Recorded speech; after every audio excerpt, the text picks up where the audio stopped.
वरी महिरबानी महबूब साईं। महिरबानी छाजो फर्ज़ा परत सावल खान सोना फर्ज़ा।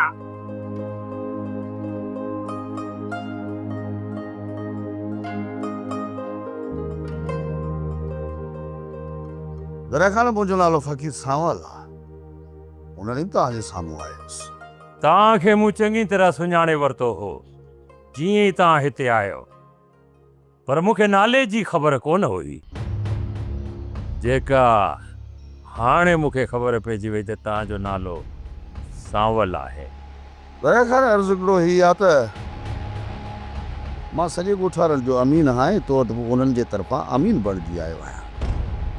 तव्हांजे विच में ऐं असांजे विच में जेके बि ॻाल्हियूं थींदियूं उहे सभु ॻाल्हियूं रावल खान खां वठी ॻोठ जे हिकु हिकु माण्हूअ खे मञियूं पवंदियूं। सावल खान, उन ॾींहुं तुंहिंजा दुश्मन मूं वटि पनाह लाइ आया हुआ।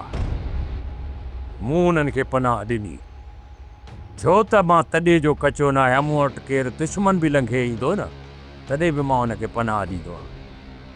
तव्हां मूं वटि लंघे आया हो, तव्हांखे मूं दिलि सां इज़त ॾिनी आहे ऐं हमेशह ॾींदो रहंदुसि जेकॾहिं तव्हां हिते लंघे ईंदो।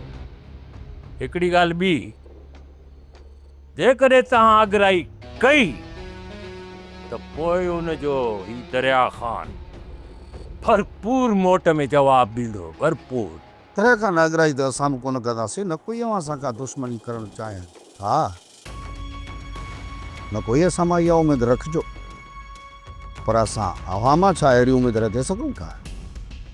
ऐं जिन असांजे दुश्मननि खे तव्हां पंहिंजे दर ते पनाह ॾिनी आहे, उनखे तव्हां साफ़ साफ़ सिधी सिधी निकिरण जी वाट बसि तुंहिंजे तॾहिं तव्हां हो निकिरनि, पोइ उहे दुश्मन ॼाणनि ऐं असां ॼाणनि। जेके मुंहिंजी पनाह हेठि हुया उहे तो निकिरी विया। सावल खान, हिकिड़ी ॻाल्हि ॿुध, ही दरिया खान अमुल पसंदि माण्हू आहे। जेकॾहिं मूंखे तव्हां अमन सां रहणु ॾींदो त मां अमन सां रहंदुसि। ॿी ॻाल्हि, जेकॾहिं अमन सां रहणु न ॾिनो त पोइ झेड़ो त झेड़ो ई सही।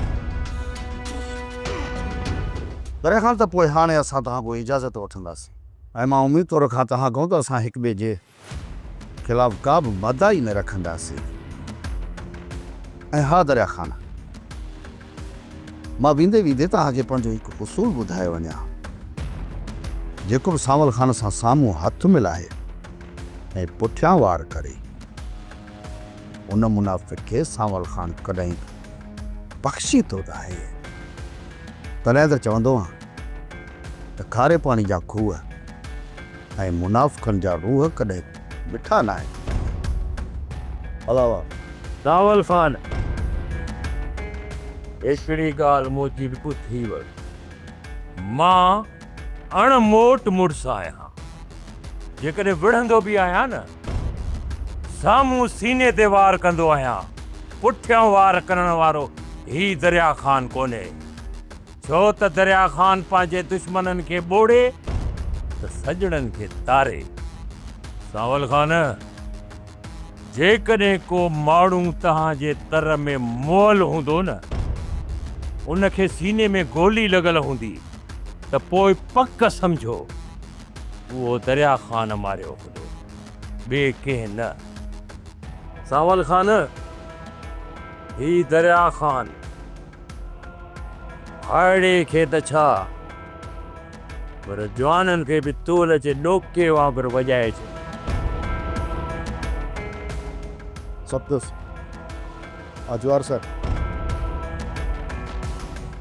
सब्सक्राइब कयो असांजो official YouTube channel Sindh TV HD drama ऐं वधीक अपडेट लाइ बेल आइकन खे क्लिक करियो।